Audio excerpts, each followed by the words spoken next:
నమస్కారం గురుగారు. నమస్కారం. గురుగారు, కుంభరాశి వారికి వచ్చేసి అక్టోబర్ మాసంలోని వారి యొక్క గ్రహస్థితి ఏ విధంగా ఉంది, అలాగే వారి గ్రహస్థితి ప్రకారం వారికి ఆ మాసంలోని ఎటువంటి ఫలితాలు రాబోతున్నాయి అంటారు? ఓం శ్రీ గురుభ్యో నమః. కుంభరాశి వాళ్ళకి అక్టోబర్ నెలలో గ్రహస్థితి ఏ విధంగా ఉంది అని పరిశీలన చేసే ముందు గ్రహాలు ఏ రాశుల యందు ఉన్నాయో ఒకసారి తెలుసుకుందాం. ముఖ్యంగా వృషభంలో గురువు యొక్క సంచారం, మీనంలో రాహు, కుంభంలో శని, కర్కాటకంలో కుజుడు, కన్యలో కేతు, తులలో బుధుడు, కన్యా తులారాశుల్లో రవి యొక్క సంచారం, తులా వృశ్చిక రాశుల్లో శుక్రుడు యొక్క సంచారం. ఇది అక్టోబర్ మాసంలో గ్రహస్థితి. ముఖ్యంగా కుంభరాశి వాళ్ళ యొక్క ఫలితాన్ని మనం చూసుకునేటట్లయితే 6వ స్థానంలో కుజుడు యొక్క ప్రభావం ఉంది. 6వ స్థానంలో కుజుడు ఉండటం వల్ల భూ సంబంధమైన విషయాలు అనుకూలంగా ఉండటం, భూమి తగాదాలు తగ్గిపోవటం, అన్నదమ్ముల మధ్యలో అనుబంధ బాంధవ్యం బాగా పెరగటం, పిత్రార్జితమైన ఆస్తులు వీళ్లకు రావటం, అంటే ఏదైతే ఆస్తులు ఉంటాయో అలాంటివన్నీ కూడా వీళ్ళ దగ్గరికి రావటం, కోర్టు సమస్యల పరిష్కారం కావటం, వివాదాలు గొడవలు ఇవన్నీ కూడా సద్దుమణుగు అవుతాయి, అంటే సర్దుబాటు కావటం.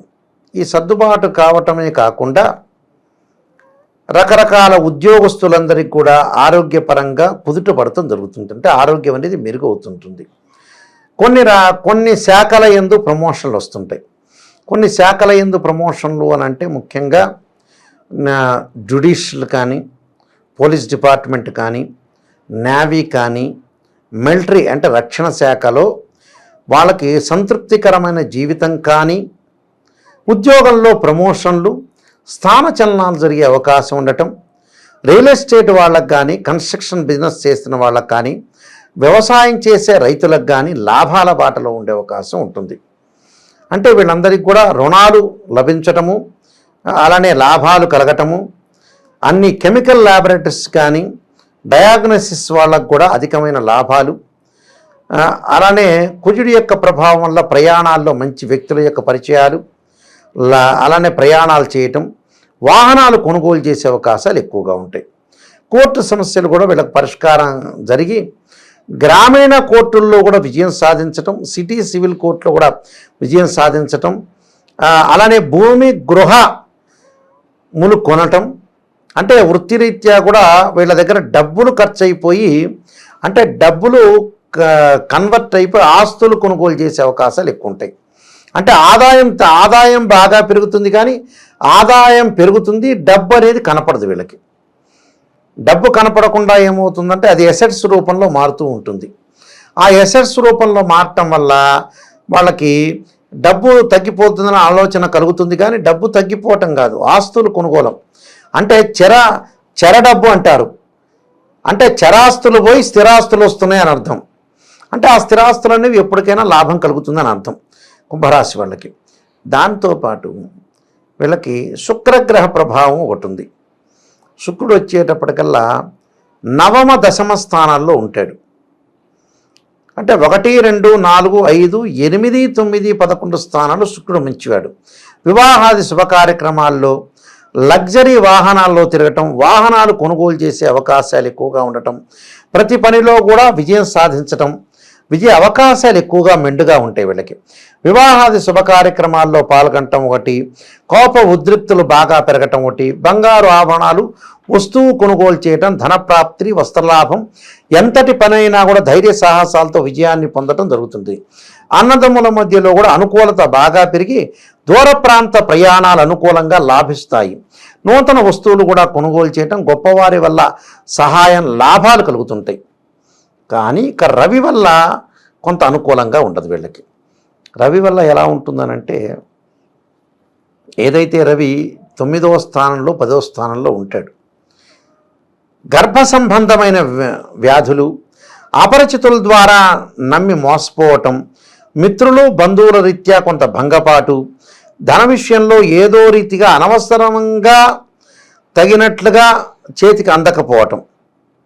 అంటే ఈరోజు నాకు అవసరం ఉంటుంది, అవసరం రీత్యా కూడా నేను అందుబాటులో చేసుకోకపోవటం, డబ్బును కరెక్ట్గా యూటిలైజ్ చేసుకోలేక కొన్ని భూములు కొనుగోలు చేసేటప్పుడు ఉన్నదానికంటే కొద్దిగా ఎక్కువ పెడతారు డబ్బులు. దాని విషయంలో కొద్దిగా నష్టం అనిపిస్తుంటుంది. అలాంటి నష్టాన్ని భర్తీ చేసుకొని ముందుకు వెళ్ళాలి. అది ఏమిటి, వీళ్ళకి రవి కొన్ని గ్రహాల వల్ల అలా జరుగుతూ ఉంటుంది. అందువల్ల అలాంటి విషయాల్లో కొద్దిగా శ్రద్ధ పెట్టాలి. శ్రద్ధ పెడితే మంచిది. దాని తర్వాత బుధుడి యొక్క ప్రభావం అనేది బాగుంటుంది. బుధుడి యొక్క ప్రభావం వల్ల నూతన వ్యాపారాలు ప్రారంభం చేయకూడదు. ఆలోచనాశరంలో కొన్ని మార్పులు వస్తాయి, కానీ అది మంచిదే. కానీ విభిన్నమైన మార్పులు వస్తాయి. కొంత రవిగ్రహం వల్ల కూడా, బుధుడి వల్ల కూడా కొంత తలనొప్పులు, తర్వాత వచ్చేటప్పటికి దాని తర్వాత ముఖ్యంగా సైనస్ సంబంధించిన ప్రాబ్లమ్స్ ఉన్నవాళ్ళు, ఆస్తమా ప్రాబ్లమ్స్ ఉన్నవాళ్ళు కూడా కొన్ని ఇబ్బంది పడుతూ ఉంటారు. అలాంటి వ్యక్తులు ఆరోగ్యాన్ని కొంత కాపాడుకొని ముందుకు వెళ్ళాలి. ఆరోగ్యపరంగా ఏదైతే ఇబ్బందులు ఉంటాయో ఆ ఇబ్బందులు కలగకుండా చూసుకోవాలి. ద్వితీయ స్థానంలో రాహు యొక్క ప్రభావం వల్ల బయట విషయాలన్నీ కూడా తీసుకొచ్చి కుటుంబంలో చికాకులు పడకూడదు. దేనికి దానికి ఒకటి కొంటే ఇంకోటి ఫ్రీ అని డబ్బులు ఖర్చు పెట్టకూడదు. పొదుపు చేసుకోవాలి, కానీ ఎక్కడ పడితే అక్కడ ఖర్చు పెట్టడం కాదు. పిసినారితనం అనేది ఉండాలి, కానీ ఎక్కడ ఖర్చు పెట్టాలో అక్కడ ఖర్చు పెట్టడం అనేది తెలుసుకొని వాళ్ళు ముందుకు వెళ్ళటం చాలా మంచిది. లేకపోతే కొన్ని ఇబ్బందికరమైన పరిస్థితులు వచ్చే అవకాశాలు ఎక్కువ ఉంటాయి. అష్టమ స్థానంలో కేతువు యొక్క ప్రభావం వల్ల ప్రయాణంలో విఘ్నాలు జరుగుతుంటాయి. విఘ్నాలు అంటే ఎక్కడ పడితే అక్కడికి వెళ్ళలేకుండా, జంతువుల ద్వారా కొన్ని ఇబ్బందులు, మనస్సుకు ఆందోళన, తలనొప్పులు, అధిక కోపము, దీర్ఘకాలిక వ్యాధులు ఉన్న వాళ్ళు కొద్దిగా మనశ్శాంతి లేకపోవటం, సరైన సమయాల్లో రహస్య అవయవాల్లో కూడా కొంత లోపాలు జరగటం, ఒకటి అకాల నిద్ర, పైత్య కారణాలు అంటే పైత్య సంబంధమైన వ్యాధులు, తొందరపాటు నిర్ణయాలు పనికిరావు. మనోధైర్యంతో ముందుకు వెళ్ళటం తప్పు లేదు, కానీ ఆచితూచి అడుగు వేసి ముందుకు వెళ్ళటం చాలా మంచిది. అలానే కుంభరాశిలో జన్మశని వక్రగతిలో ఉన్నాడు. ఆరోగ్యాన్ని కాపాడుకోవాలి. నిర్ణయం తీసుకునేటప్పుడు 10 మంది యొక్క ఆలోచన చేయాలి, మనం నిర్ణయం తీసుకోవాలి.